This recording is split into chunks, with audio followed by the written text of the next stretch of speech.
السلام علیکم ورحمۃ اللہ وبرکاتہ نحمده ونصلي على رسوله الكريم اما بعد فاعوذ بالله من الشیطان الرجیم بسم اللہ الرحمن الرحیم ان اللہ وملائکته يصلون على النبی یا ایها الذین آمنوا صلوا علیہ وسلموا تسلیما۔ محترم ذی الوقار حکم صاحبان، لائق قدر اساتذہ کرام اور میرے علمی ساتھیوں، موضوع خطابت ہے نبی اکرم صلی اللہ علیہ وسلم کے 6 بنیادی حقوق۔ بھائیوں، نبی اکرم صلی اللہ علیہ وسلم کا ذکر ہمارے دل کے تاروں کو چھیڑ دیتا ہے۔ آپ صلی اللہ علیہ وسلم کے ہم پر اتنے حقوق ہیں کہ ان کو گنانے سے الفاظ عاجز ہیں، تاہم آپ صلی اللہ علیہ وسلم کے 6 ایسے بنیادی حقوق ہیں جن کی ادائیگی ہر مسلمان کے لیے انتہائی ضروری ہے۔ ان 6 حقوق میں سے سب سے پہلا حق یہ ہے کہ آپ صلی اللہ علیہ وسلم پر صدق دل سے ایمان لایا جائے، یعنی آپ کو اللہ کا بندہ اور اس کا رسول سمجھا جائے، جیسا کہ خود نبی اکرم صلی اللہ علیہ وسلم نے ہمیں اس کا حکم دیا۔ صحیح بخاری کی حدیث ہے، اللہ کے نبی صلی اللہ علیہ وسلم فرماتے ہیں لا تطرونی کما اطرت النصارى عیسی ابن مریم فانما انا عبد فقولوا عبد اللہ ورسولہ۔ کہ لوگوں، تم میری تعریف میں مبالغہ آرائی سے کام نہ لو، لوگوں تم میری تعریف میں غلو نہ کرو، جیسا کہ عیسیٰ بن مریم کی تعریف میں عیسائیوں نے غلو سے کام لیا۔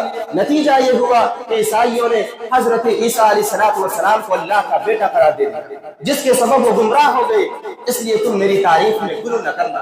فإنما أنا عبد، بے شک میں اللہ کا ایک بندہ ہوں۔ فقولوا عبد اللہ ورسولہ، تو تمہارے لیے مناسب، درست، اعتدال اور متوسط والی بات یہی ہے کہ تم مجھے اللہ کا بندہ اور اس کا رسول کہو۔ نبی اکرم صلی اللہ علیہ وسلم کا دوسرا حق یہ کہ آپ سے محبت اور آپ کی اطاعت کی جائے۔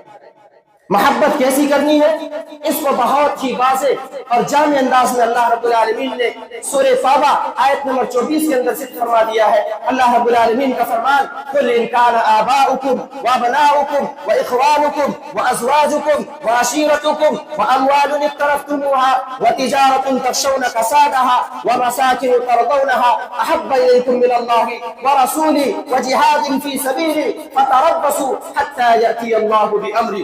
محترم حاضرین، اس آیت کریمہ میں اللہ رب العالمین نے کل 8 لوگوں کا تذکرہ فرمایا ہے، کل 8 ایسی چیزوں کا تذکرہ فرمایا ہے جن سے انسان طبعی اور فطری طور پر سب سے زیادہ محبت کرتا ہے۔ ان 8 لوگوں میں والدین، اولاد، بیوی اور تمام رشتہ دار شامل ہے۔ اللہ رب العالمین نے ان 8 لوگوں کا تذکرہ فرمانے کے بعد نبی اکرم صلی اللہ علیہ وسلم کو مخاطب کر کے کہا، اے نبی اکرم صلی اللہ علیہ وسلم، آپ لوگوں میں اعلان کر دیجئے کہ لوگوں، اگر تم ان 8 چیزوں سے اللہ اور اس کے رسول سے زیادہ محبت کرتے ہو، لوگوں اگر تمہاری نظروں میں یہ 8 چیزیں اللہ اور اس کے رسول سے زیادہ عزیز و محبوب ہیں تو اے نبی آپ اعلان کر دیجئے فتربصوا، لوگ انتظار کریں حتی یأتی اللہ بامرہ، یہاں تک ان پر اللہ کا عذاب آ جائے۔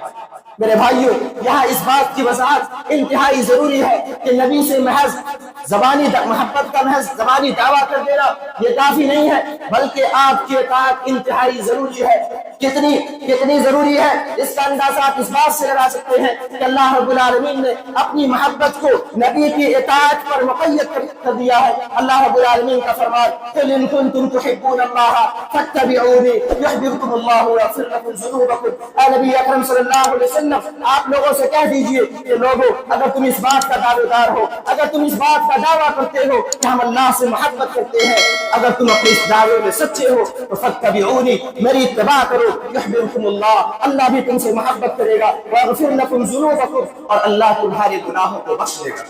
نبی اکرم صلی اللہ علیہ وسلم کا تیسرا حق یہ کہ آپ کی تعظیم و توقیر کی جائے. وہ نبی جو رحمت اللہ علیہ ہے ان کے لیے دل ادب سے بھر جائے اور آنکھیں احترام سے جھک جائے، اس لیے کہ آپ کی تعظیم کرنا یہ عین ایمان کی علامت ہے، جیسا کہ اللہ رب العالمین کا فرمان انا ارسلناک شاہدا ومبشرا ونذیرا لتؤمنوا باللہ ورسولہ وتعزروہ وتوقروہ. اے نبی اکرم صلی اللہ علیہ وسلم، ہم نے آپ کو شاہد، مبشر اور نذیر بنا کر بھیجا تاکہ لوگ آپ کی عزت کریں، آپ کا احترام کریں.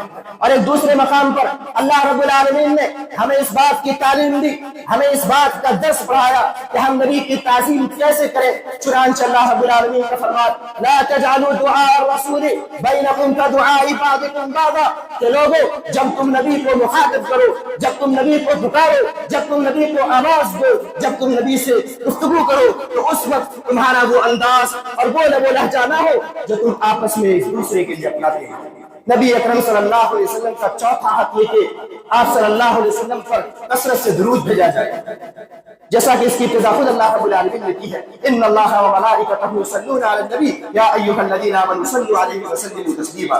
نبی اکرم صلی اللہ علیہ وسلم کا پانچواں حق یہ کہ آپ کا دفاع کیا جائے. جو کوئی آپ کی شان میں گستاخی کرے، اپنی زبانیں دراز کرے، ان کی زبانیں کاٹ لی جائے، اور جو کوئی آپ کی شان میں اپنے کلموں کو سیاہ کرے ان کے کلموں کو توڑ دیا جائے، اور جو آپ پر سب و شتم کرے ان کو من سب نبی فقتلوہ کے تحت ان کی گردنیں اڑا دی جائے. نبی اکرم صلی اللہ علیہ وسلم کا چھٹا حق یہ کہ آپ صلی اللہ علیہ وسلم کی تعلیمات اور آپ کی سیرت کو عام کیا جائے. آپ صلی اللہ علیہ وسلم دنیا کے ہر کونے اور ہر گوشے تک، ہر کونے تک آپ صلی اللہ علیہ وسلم کی تعلیمات، آپ کے پیغامات اور آپ کی سیرت کی خوشبو کو بکھیر دیا جائے. آخر اللہ رب العالمین سے دعا ہے کہ بار الہ ہم تمام مسلمانوں کو نبی اکرم صلی اللہ علیہ وسلم کے تمام حقوق ادا کرنے کی توفیق عطا فرما. آمین. تقبل یا رب العالمین. والسلام علیکم ورحمۃ اللہ وبرکاتہ.